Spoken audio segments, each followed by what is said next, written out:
Hello, super quick intro. Today I'm going to be showing you how you can solve the Hanayama Chain puzzle. I'm going to show you how you can take it apart, how you can then put it back together in its correct position. It's very easy to get back to a 1, 2, 3 orientation, but not easy to get back to the correct orientation of all three pieces.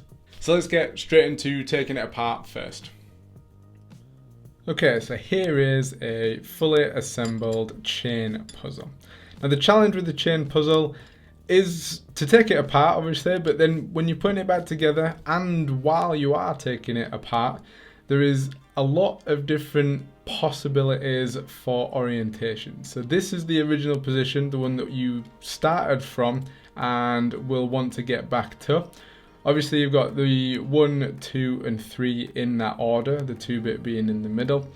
But you've also got how each piece is connected to each other, which is hard to describe but easy to sort of just see and then compare to what your puzzle looks like at the minute.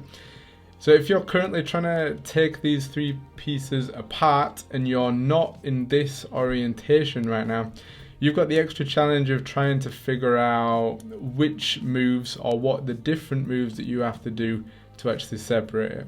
I'll tell you that the position that you're aiming for is where the order is slightly changed. So instead of 1, 2, 3, you actually have 1, 3, 2, which you'll see as we are going through this separation.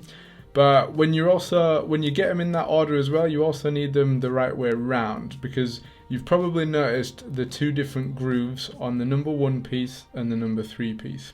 So the number 1 piece groove is in here, which is almost like a step up, and the number 3 piece groove is in here. And the key to solving this puzzle and to separating all three pieces is getting that groove and that groove lined up. And you'll see how that works shortly. But the reason I mentioned that was because if you're not in this orientation, that is the position that you are aiming for. So to get into the solution, again, if you're in this orientation, this is the simplest and easiest one to follow along to. And our focus to start with is just going to be on the number 1 piece. We're going to keep this piece as still as we can for the first couple of moves so it's easy for you to follow along to and to orientate yourself. So what we're going to do to start with is we're going to have the number 2 piece on the left hand side of the number 1 piece. We're going to grab the number 3 piece from the bottom and we're going to flip it over into this position here. I'll give you a second to line that up. And what you're then going to do is allow that number 3 piece with the number 2 piece in this position facing towards the left as we're holding it. The number 3 piece is going to go through the number 1 piece, and we've now got all 3 pieces interlocked together as opposed to a chain position. We're then going to push these 2 pieces around to the bottom side of the number 1 piece, and now our focus is going to be on the number 2 piece, and we're going to flip it around so that we line up these 3 dots, the 1 dot on the number 1 piece and the 2 dots on the number 2 piece in a vertical line. And when you do that, you're then going to let the number 2 piece pass through the number 1 piece and into this position here. And what we've then done is created that different chain alignment. So we've got the number 1 bit at this end, the number 3 bit in the middle, and the number 2 bit at the bottom. And now we can do what we just said. We can now line up by turning around to the left hand side and then bringing that groove in the 3 piece connecting to the number 1 piece. And if we turn it sideways now for the next few moves, you'll see that those 2 grooves are now connected up into this position, which gives us the room that we need to flip this number 2 piece around and separate it from there. And we've then got the nice and easy move to finish to separate the number 1 piece, just like that. And putting the chain puzzle back together is much easier to follow along to, because there's no possible orientation that you can be wrong in, obviously, because all 3 pieces are separated. But before we get started, you want to line up your 3 pieces in these positions here, because it's going to be much easier for you to connect these 3 pieces in the right position, because there's lots of different variants and lots of possibilities of how you connect each piece. So we're first of all going to take the number 3 piece in this position, and we're then going to grab the number 1 piece with it in this position, and the number 1 piece is going to come from the back and through the number 3 piece and into this position, and we can then flip it around, connect those two grooves, so that we've then got the room to connect this number 2 piece in this position with the 2 dots in a horizontal line, and again it's coming from the back of the number 3 piece up through the middle. Okay, we're then going to turn so that we are now focusing on the number 1 piece again, and it's going to stay in this position for the last couple of moves until we've fully reassembled the chain piece, the chain puzzle. So what we're going to do is we're going to turn the number 3 piece down to the bottom.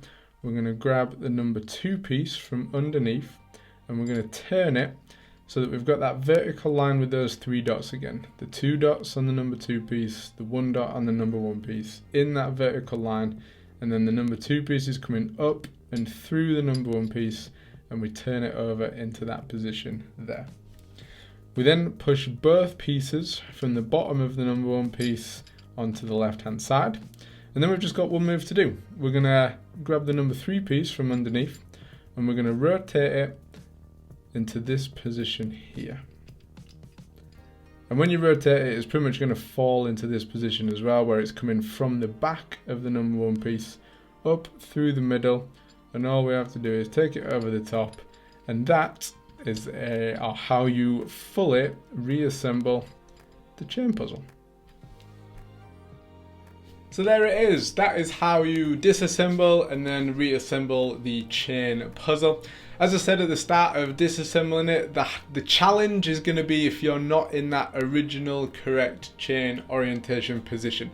You're going to have to do similar moves. It's just going to change whether like the 2 pieces coming back through the 3, or the 3's going through the 2, or the 1's going through the 2, 1's going through the 3. There's so many different orientations, it's not possible to cover in one video.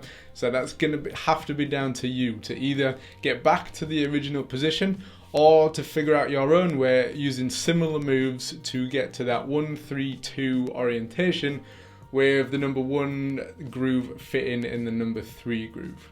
And hopefully this has helped you solve the chain puzzle for yourself. If you have any problems or any questions, comment below and I will do my very best to help you out.